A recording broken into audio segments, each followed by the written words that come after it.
In a year of firsts, this is the hardest. The anniversary of the death of their son.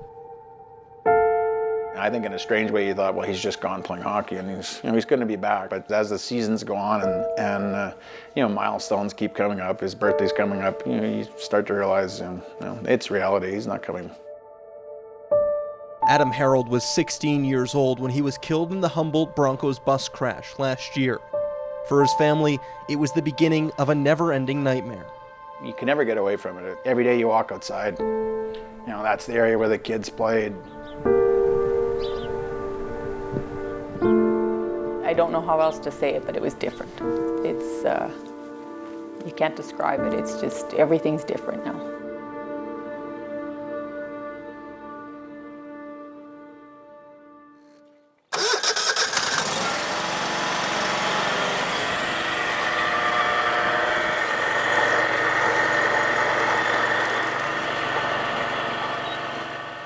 We seat 3,600, which isn't a big farm these days, but it's it's an average farm. Yeah. I sure missed him the other day. I was checking a bunch of tires on a semi and tractor and stuff, and that was one of his jobs, was checking all the tires and crawling underneath. He was agile; he could get under all over. I miss him. There's no doubt about it.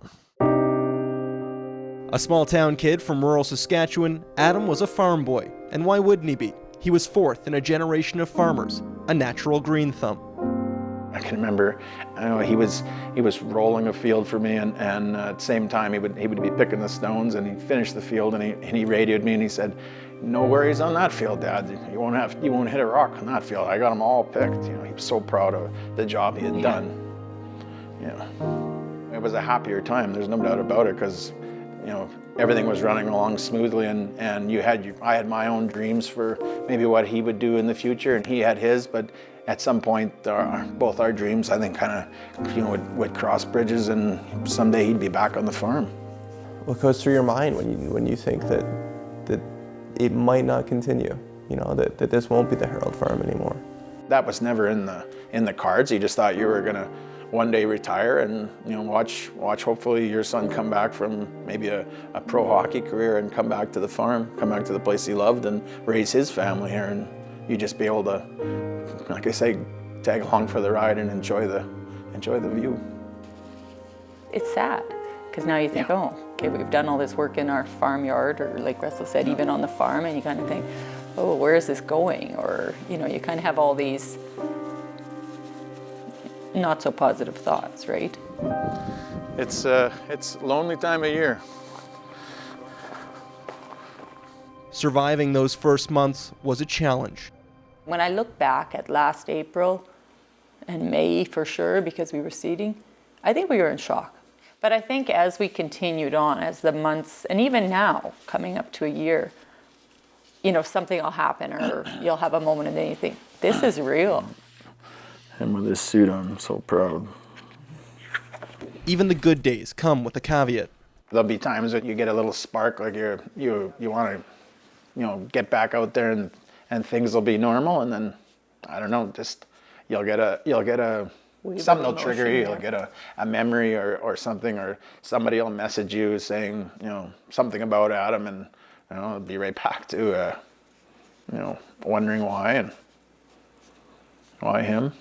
Yeah, so this little pasture that we own. But the family's been able to make some progress, keeping his memory alive in the places he loved most. So like that is actually a picture of him when he was 15, and we went to Manitoba, to Roblin, Manitoba, to go snowmobiling. And that picture is the last picture that I've got with him together. Adam's shack.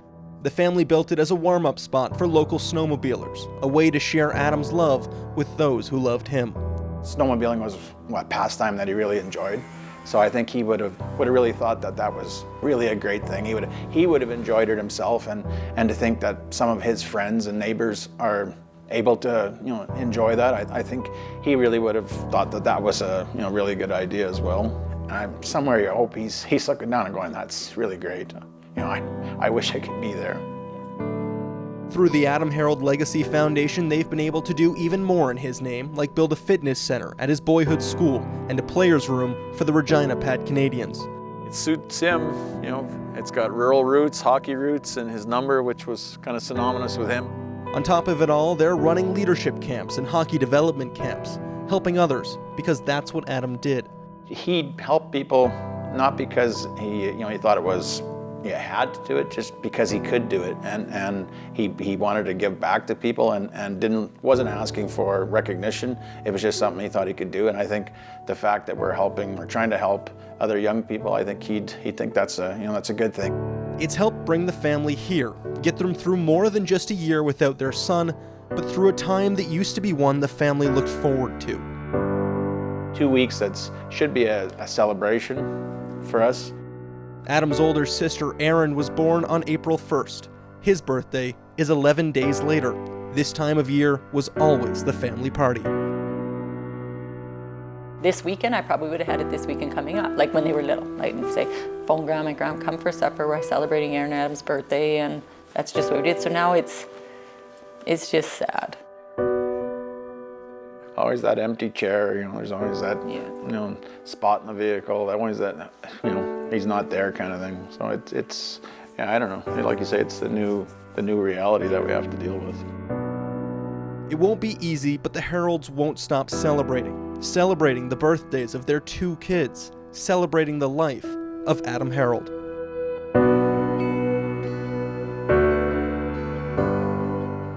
We have his picture books out. It's his birthday next week, and we hope friends come. Even if they come this weekend or come to his birthday, look at the books, and you'll laugh, you'll remember some memories, you'll cry, but just remember him.